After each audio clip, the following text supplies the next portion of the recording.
thank you to the press for being here, because really you're going to be the ones who inform the general public, so I appreciate that you came here today. So good afternoon, everybody. Good afternoon. So if you ask any woman in America about her health care, she likely has a story to tell. And yes, you know her. She's the woman who gets debilitating migraines, but doesn't know why, and can't find treatments, options that work for her.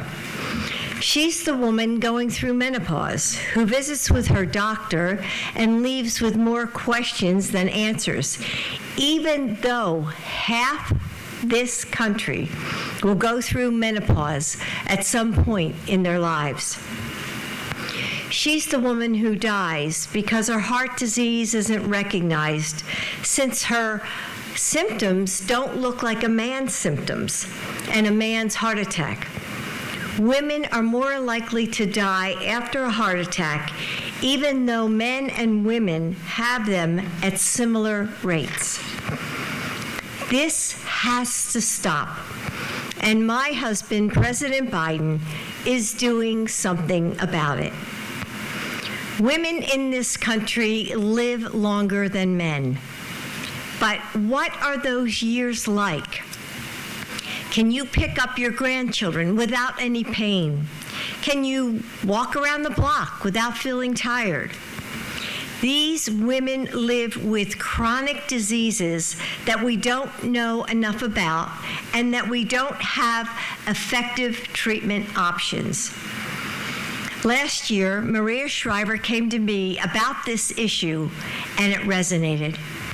And when I talked to Joe, he took action. And that's what he does. He learns about a problem, and then he goes to work tackling it. He doesn't waste any time. So in November, we launched the White House Initiative on Women's Health Research. Halle and I are here today because the University of Illinois Chicago is doing groundbreaking research on menopause. Every woman will be affected by menopause. Yet there's a stunning lack of information about how to manage and treat its symptoms. UIC is working to change that, and I'm grateful to Pauline for hosting us. The White House Initiative on Women's Health Research will make sure that women are not just an afterthought, but a first thought. We will build a future where women leave doctors' offices with more answers than questions, where medicine meets the needs of everyone, where no woman or girl has to hear, "It's all in your head," or "It's all just stress." Together, we're going to make that future a reality.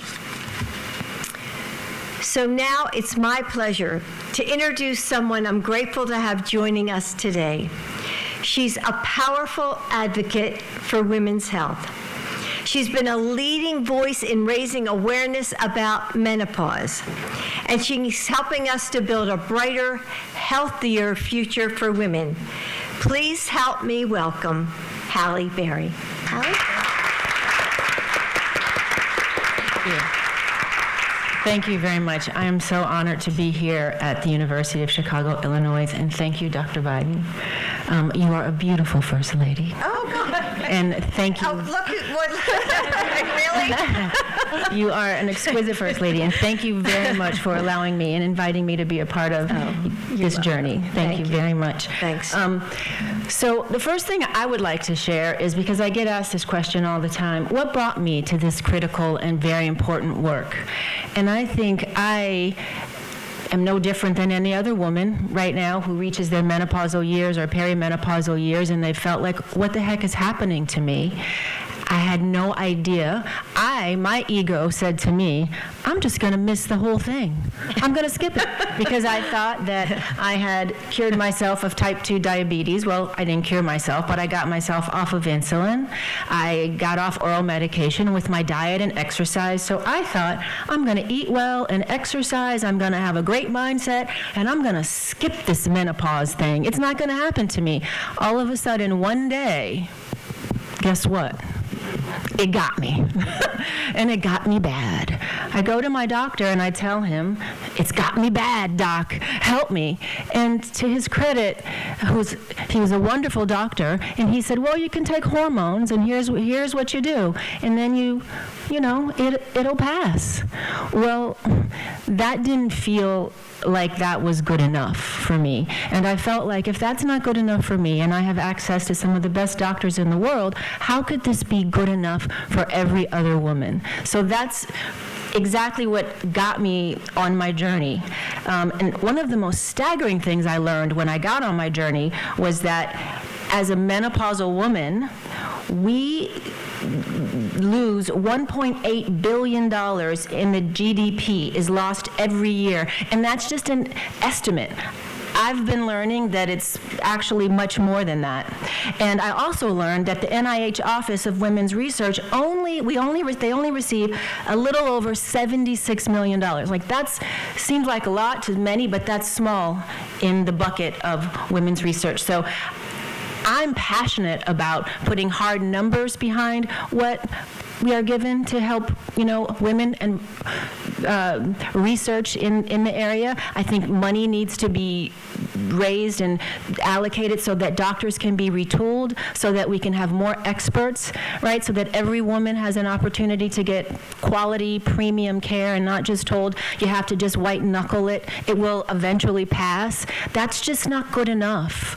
That's not good enough. 50% of the population are women and are suffering, and it's just no longer good enough. We no longer should take the back seat, right? So that's what wakes me up every day now. I have a forum that I've started, an online presence called Respin. I'm retooling that and respinning what Respin is all about, and it's going to be solely dedicated to women down this path of life who are in their perimenopausal years or menopausal years, because I desperately want to create an environment, a forum, a platform that I wished I'd had, right? I feel like I'm on the tail end of it now, but I wish I had all the information that I hope to be able to bring to the public. So thank you very much to have me here at the hospital. I know I'm going to learn more.